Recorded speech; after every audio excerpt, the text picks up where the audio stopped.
여러분 안녕하십니까? 오늘도 하나님의 말씀으로 피차 은혜 받는 시간 되기를 원합니다. 오늘 말씀은요, 에베소서 4장 1절로 12절 말씀입니다. 1절부터 함께 봉독합니다. 그러므로 주 안에서 갇힌 내가 너희를 권하노니 너희가 부르심을 입은 부름에 합당하게 행하여 모든 겸손과 온유로 하고 오래 참음으로 사랑 가운데서 서로 용납하고 3절 평안에 헤매는 줄로 성령에 하나 되게 하신 것을 힘써 지키라. 4절 말씀입니다. 몸이 하나이요 성령이 하나이니 이와 같이 너희 부르심의 한 소망 안에서 부르심을 입었느니라. 주도 하나이요 믿음도 하나이요 세례도 하나이요. 6절 하나님도 하나이시니 곧 만유의 아버지시라. 만유 위에 계시고 만유를 통일하시고 만유 가운데 계시도다. 7절 우리 각 사람에게 그리스도의 선물의 분량대로 은혜를 주셨나니. 8절 그러므로 이르기를 그가 위로 올라가실 때에 서로 잡힌 자를 사로잡고 사람들에게 선물을 주셨다 하였도다. 9절입니다. 올라가셨다 하였은즉 땅 아래 곳으로 내리셨던 것이 아니면 무엇이냐. 10절 내리셨던 그가 곧 모든 하늘 위에 오르신 자니 이는 만물을 충만케 하려 하심이니라. 11절 말씀입니다. 그가 혹은 사도로 혹은 선지자로 혹은 복음 전하는 자로 혹은 목사와 교사로 쓰셨으니 이는 성도를 온전케 하며 봉사의 일을 하게 하며 그리스도의 몸을 세우려 하심이니라.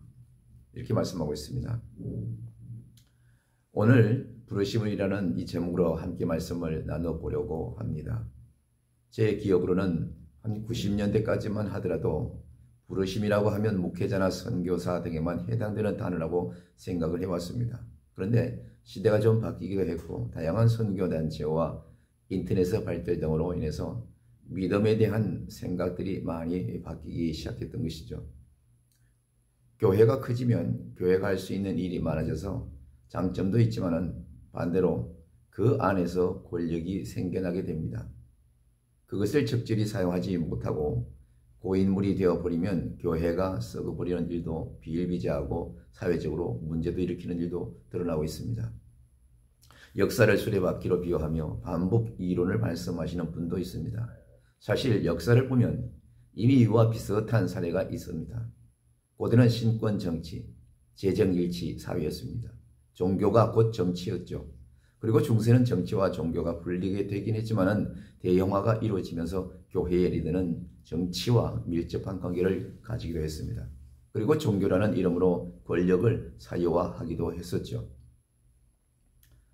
그래서 종교개혁이 일어나면서 마틴 루터가 강조했던 것 중에 여러 가지가 이야기 중에 만인 제사장설이 있습니다. 이 말은 무엇이냐면 모두가 제사장이라는 말이 아니라 당시 평신도들은 사제들을 통해서 하나님께 나아가 죄를 용서받았다는 것이죠. 하지만 루터는 예수님의 십자가 사건 이후에 우리 모두는 사제를 통해서가 아니라 직접적으로 예수님을 통하여 죄를 용서받는다는 것을 주장했습니다. 그리고 오늘날의 교회는 여전히 그 믿음 위에 그 줄기 위에 서 있는 것이죠. 그런 의미에서 믿음이란 무엇일까요? 라고 묻는다면 예수님께서 우리를 위해 십자가에 못 박혀 돌아가셨다가 부활하셨다는 그 큰 문제가 있습니다. 우리를 하나님의 자녀로 또 예수 그리스도의 제자로 부르셨다는 것을 받아들이는 것을 뜻하는 것이죠. 그것이 가장 중요합니다. 그래서 부르심은요, 더 이상 우리와 동떨어져 있는 표현이 아닙니다. 우리 각자를 다 모두를 부르신 것입니다. 지난주에는 빌립보서를 살펴봤고 오늘은 에베소를 살펴보는 시간을 가기를 원합니다. 이 두 서신 모두 사도 바울에 의해서 써여졌습니다. 모두 아시겠지만 신약 성경의 절반은 사도 바울에 의해 써였습니다.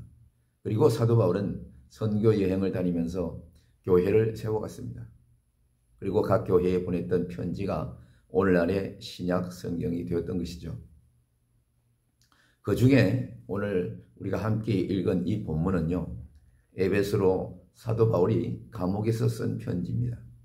그가 감옥에서 감히 갇혀 있으면서까지 복음을 전하고 선교 여행을 다닌 것은요, 바로 그가 하나님께로부터 부르심을 받았다는 확실한 믿음 위에 서 있었기 때문에 그렇습니다.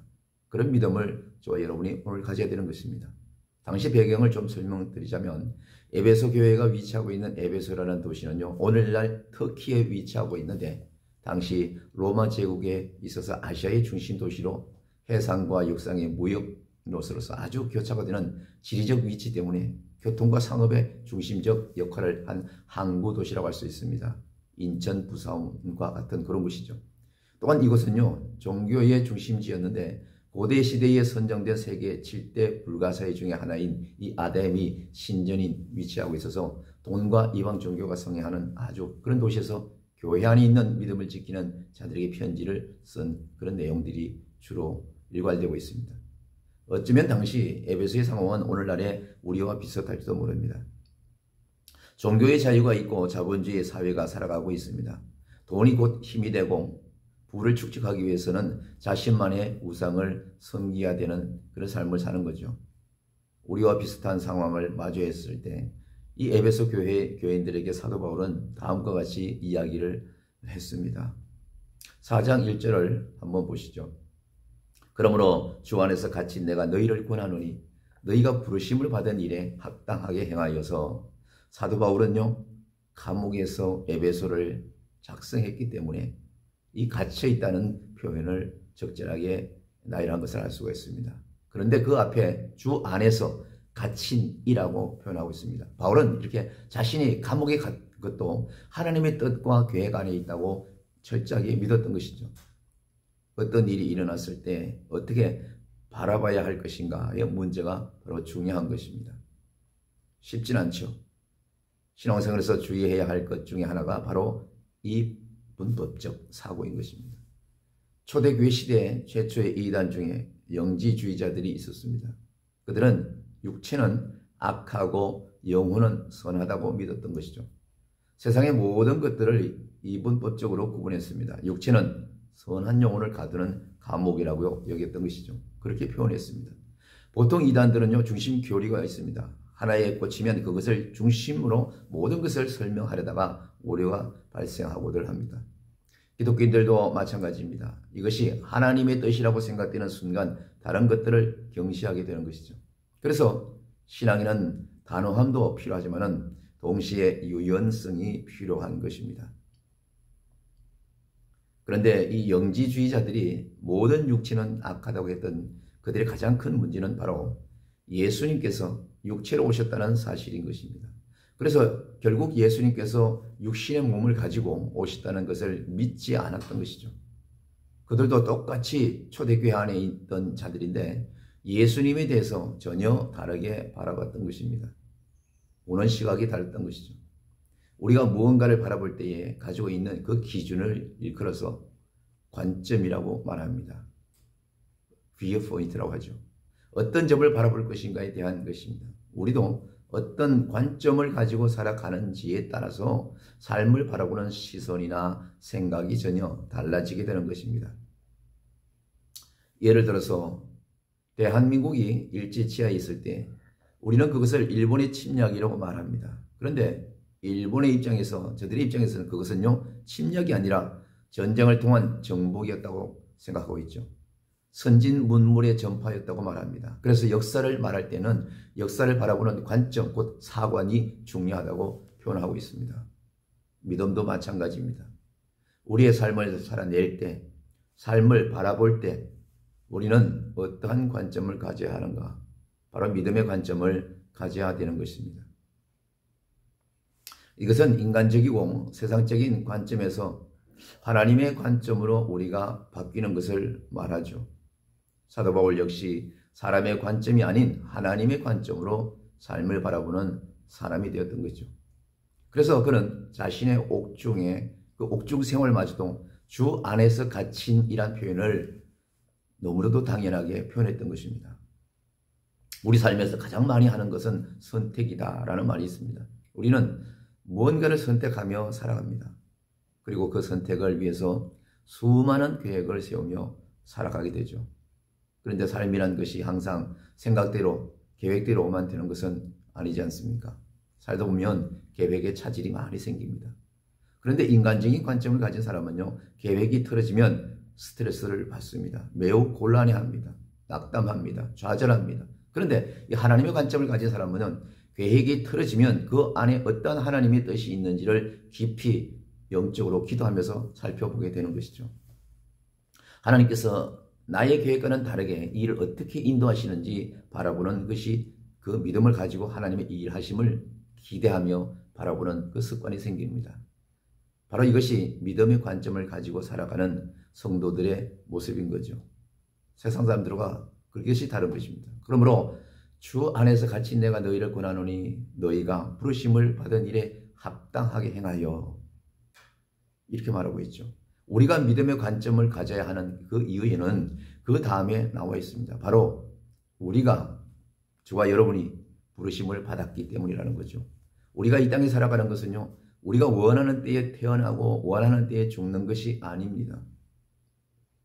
생명의 영역에서 우리에게는 전혀 반영되지 않습니다. 전적으로 하나님의 영역입니다.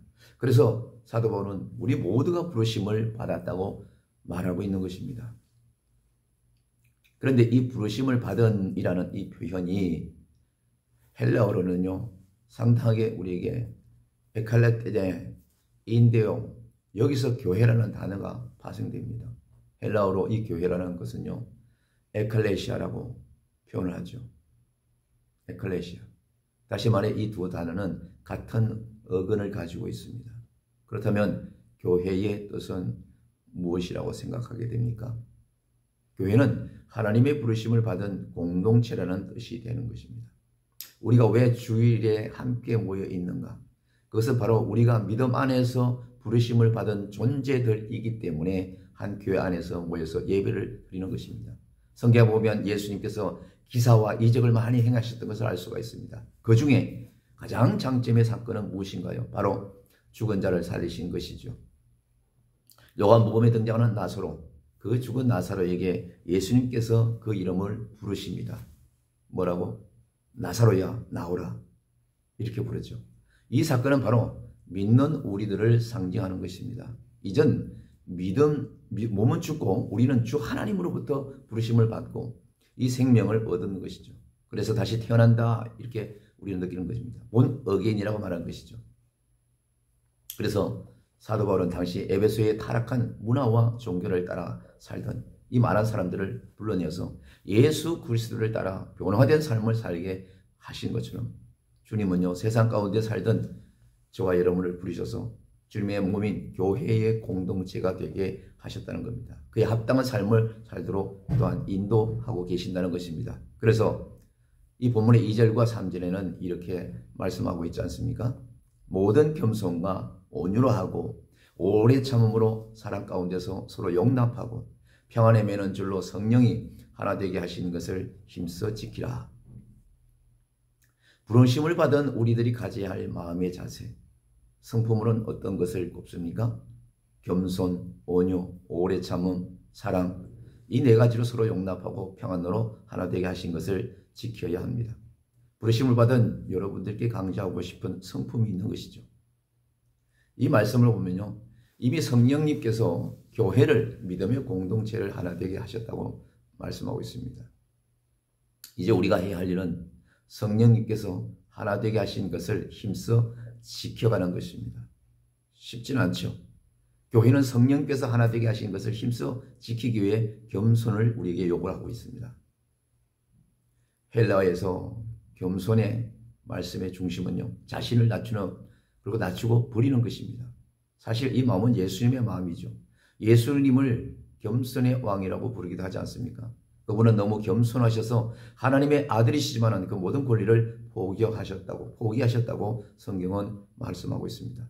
우리도 우리의 권리에 집중하는 것이 아니라 예수님의 마음에 집중하여 겸손한 마음을 품어야 하겠습니다. 둘째로는요, 이 온유라는 성령 안에서 잘 훈련된 성품을 의미합니다. 갈라디아서 온유는 성령의 열매라고 말씀하고 있습니다. 성령 안에 있는 사람들이 가질 수 있는 모든 부드러운 성품을 말합니다. 세 번째로 오래 참음은 분노를 멀리 두라는 뜻인데 우리는 이게 잘 안 되죠. 그래서 오래 참음으로 번역된 헬라어는요, 이 멀다라는 의미와 분노라는 의미의 합성어가 함께 사용되고 있습니다. 분노가 나가던 그 자리를 피하든 아니면 다른 일을 하든지 해서 분노를 멀리 두는 것이 바로 오래 참음의 뜻이 된다는 것이죠. 모두가 쉽진 않습니다. 네 번째로 사랑 가운데서 서로 용납하라 하는 이것은요, 나와 다른 사람을 예수 그리스도의 사랑으로 있는 모습 그대로 이해하고 받아들여야 한다, 이런 것입니다. 있는 모습 그대로 서로를 받아주는 우리 모두가 되었으면 좋겠습니다. 그것 또한 쉽진 않지만 주님이 원하시는 것입니다. 그리고 4절을 보시면요, 몸이 하나요 성령도 한 분이시니 이와 같이 너희가 부르심의 한 소망 안에서 부르심을 받았느니라. 아멘. 우리가 삶 속에서 그리스도를 고백하고 닮아가는 한 소망 안에서 우리 모두가 부르심을 받았다는 것입니다. 교회 공동체를 구성하는 우리 모두는 서로 다르지만 모두가 한 소망을 바라봐야 된다는 것입니다. 바로 예수님께서 제자들을 부르셨을 때 제자들은 그들 각자의 욕망을 품고 주님을 따랐습니다. 제자들은 누가 크냐며 다투기도 했죠. 예수님께서 왕이 되셔서 펼치실 하나님의 나라를 각자의 욕망을 따라 출세의 길을 상상하기도 했습니다. 그러나 제자들이 성령을 받은 후에 비로소 그것은 한 소망 안에서 하나가 되는 것을 배워가는 거죠. 우리도 서로가 모두 다르지만 예수 그리스도 안에서 있는 한 소망을 발견하고 한 소망을 품고 나아가는 길로 우리가 부름받았다는 것을 잊지 말아야 됩니다. 그런데 이 부름받은 것은 하나님께서 원하는 것을 하기 위함인데 이 7절을 보시면 이것을 위해서 우리는 그리스도의 선물 곧 은혜를 받게 됩니다. 이것을 우리가 고백하지 않을 수 없습니다. 7절요, 우리 각 사람에게 그리스도의 선물의 분량대로 은혜를 주셨나니. 아멘. 그런데 이 7절에 잘 보시면 분량을 이야기하고 있습니다. 다시 말해서 그리스도의 선물을 받는 내용과 양이 다르죠. 이것은 불공평을 말하는 것은 아닙니다. 부르심 가운데 하나됨을 이루기 위해서는 우리를 각각 다른 역할로 부르신 것을 알아야 됩니다. 그러므로 같은 양의 헌신이 어려울 수 있습니다. 자발적으로 할 수 있는 만큼의 헌신을 기초로 해야 되는 것입니다. 일반 교회에서는요, 임직식이 항상 논란입니다. 사실 교회 안에서의 직분이 섬김을 위한 것인데 시대가 바뀌면서 마치 이것이 교회 안에서 하나의 계급처럼 이해되기 시작한 것을 알 수가 있습니다. 하루는 임직식을 준비하고 있는데 여전대에 분란이 생겼습니다. 돼야 할 사람이 안 되고 안 돼야 할 사람이 되었다는 것이죠. 그러면서 왜 저 집사님은 권사님 직분을 빠져도 봐주느냐, 이런 내용이죠. 내용을 살펴보니 남편 대신 생계를 책임지고 계셔서 교육을 못 나오면 과제로 대신했다는 거죠. 그랬더니 주변에서 저 사람은 권사가 되면 안 된다고 우겼다는 것이죠. 다름과 틀림이라는 말이 있습니다. 서로 다른 것이 틀리거나 잘못된 것이 아니라는 것이죠. 그저 다른 것이죠. 교회도 서로 다른 사람이 모여 있는 것입니다. 그래서 성경에서도 하나됨과 연합을 이야기하는 것이 되겠습니다. 우리는 나와 다른 것들을 자꾸만 나에게 맞추려는 유혹에 빠지게 됩니다. 그래서 내가 바뀌기보다는 상대방이 바뀌길 원하죠. 그런데 이것은 진정한 의미에서의 연합이 아닙니다. 진정한 연합은 나와 다름에도 불구하고 받아주는 것이라고 말씀하고 있습니다. 하나님께서 우리 각자에게 기대하는 것이 다를 수가 있습니다. 그래서 우리는 자신이 맡은 일에 최선을 다하는 것이죠. 그리고 11절에서 12절 이 말씀은요, 우리가 한 부르심 안에서 다양한 역할을 가지고 있다고 말하는 것입니다. 11절, 그가 혹은 사도로, 혹은 선지자로, 혹은 복음 전하는 자로, 혹은 목사와 교사로 주셨으니. 11절 말씀, 이는 성도를 온전케 하며 봉사일을 하게 하며 그리스도의 몸을 세우려 하심이니라. 아멘. 각자 다른 역할로 우리를 부르셨다는 것입니다. 12절은 그 목적을 말하는 것입니다. 우리가 부여받은 역할을 통해서 우리를 온전하게 하시며 그리스도의 몸을 세우신다고 말씀하십니다. 여러분은 이 중에 어떤 모습에 더 가까운지 한번 생각해 보시기를 바랍니다. 사도, 즉 부활을 전거했던 사람들이죠. 정통성, 교회가 다른 방향으로 가지 않도록 중심을 지키는 사람들을 일컫습니다. 선지자, 이 구약시대에 하나님께서 선지자를 통해서 말씀하셨던 것을 알죠. 하나님께서 무엇을 원하시는지, 주께서 주시는 새로운 뜻에 민감한 사람들, 우리는 그거를 주의 종이라고 합니다. 복음을 전하는 자는 또 어떻습니까? 교회 공동체의 존재 목적이기도 하죠. 다양한 방식으로 그리스도를 전하는 그런 분류이죠. 노방전도만을 말하는 것은 아닙니다. 저는 아이들을 사랑하는 일도 복음을 전하는 일이라고 생각하고, 불쌍한 사람들을 돌보는 것도, 외로운 사람과 함께하는 것도 주일이라고 생각합니다. 대한민국 기독교 인구가 20%라고 합니다. 그런데 코로나 이후로 15% 감소했습니다. 그런데 교인 수를 점검할 때 항상 헛수가 있죠. 서로 경쟁하려고 숫자를 부풀려서 보고합니다. 그래서 교회를 자랑하고 드러냅니다. 실질적으로 10% 초반대로 봅니다. 최소한 자기 자녀만이라도 믿음의 확신을 갖게 한다면 그것만으로도 자기 역할을 할 수가 있는데 그것 또한 어렵죠. 믿음은 하나님께서 주시는 선물이기 때문에 그렇습니다.